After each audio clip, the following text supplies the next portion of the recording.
Alright, so tonight we're going to make bucatini all'amatriciana. We'll go with that as how you say it. Bucatini alla matriciana. It's a really simple recipe. It's a spicy red sauce and pasta. It takes like 20 minutes to make. It doesn't need a whole lot of time for the flavors to develop. And that's part of the secret with the sauce. It basically uses, a little bit of red pepper flakes and then just a good quality fresh cracked black pepper to give the sauce a good spice. And then you use some whole peeled tomatoes as the base for the sauce, and they just give it that really kind of fresh, tangy, acidic flavor from the tomatoes. They don't get cooked down for too long, so you don't lose that. Mix that up with a little bit of porky goodness from some guanciale, which we couldn't find, so we're using pancetta tonight, which should be okay. I actually made this the other night and Frances really enjoyed it, and her only ask was that we make it again soon and that we add some shrimp. So that's what we're going to do tonight.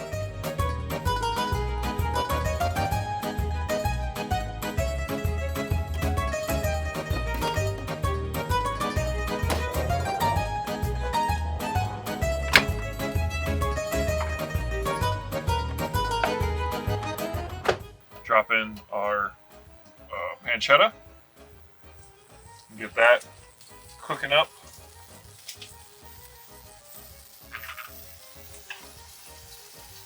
We'll get it going, and then we'll also drop in some red pepper flakes.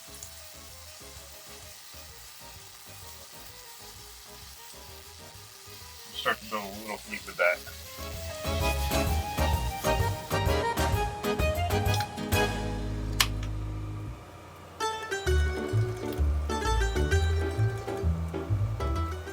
Alright, so we've got the pancetta cooked down a little bit and browned. Now we're going to add 2 ounces of white wine. We're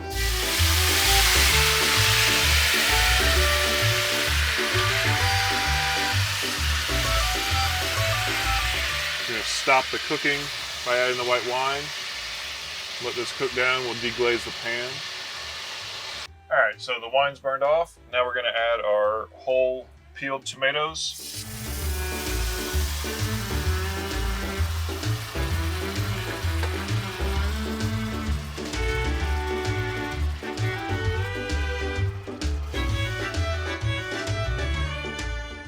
And this is going to mix with the pork and just make a really nice, flavorful sauce. At this point, what we're going to do is we're going to season it with some salt and pepper.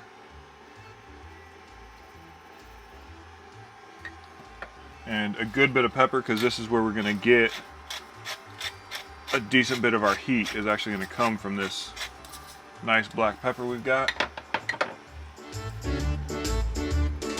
Mix this up, and then as we go, we're going to break up the tomatoes. Some of the recipes call for actually like crushing them by hand before they go in, which works, but I also find like it's just as easy and just as good to crush them in the pan.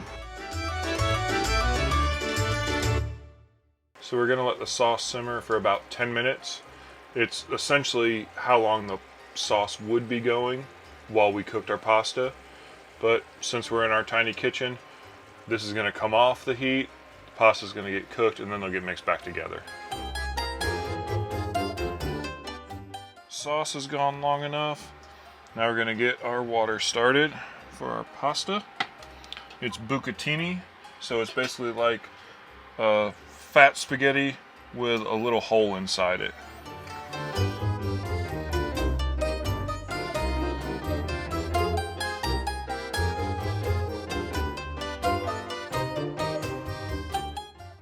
So pasta is done, just a little undercooked, al dente.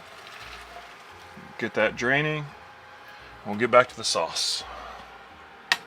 Alright, so we've got our sauce simmering, so now we're going to add our shrimp, and let that cook in our sauce. So we're going to add a little bit of pasta water to help just smooth things out.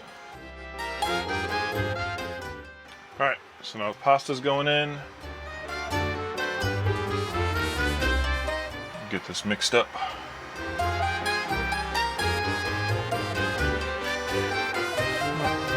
You want your tongs? Tongs is better.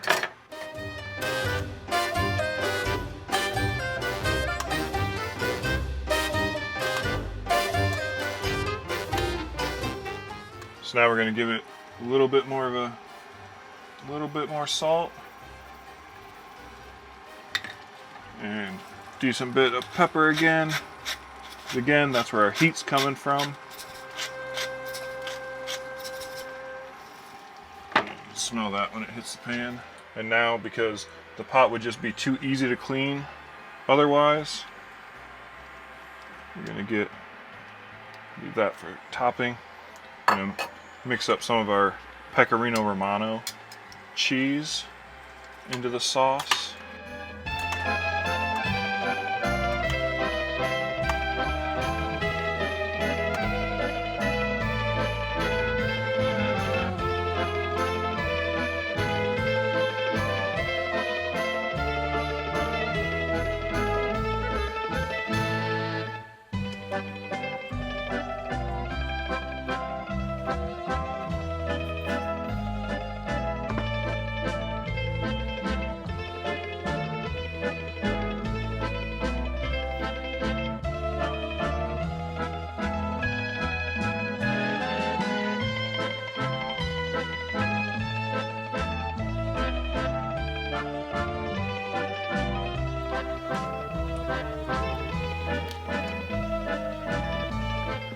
It was good.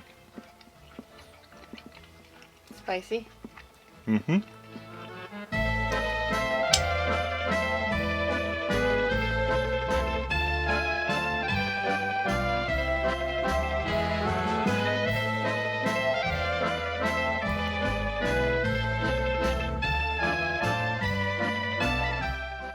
So they say not to use a wine to cook with that you wouldn't drink.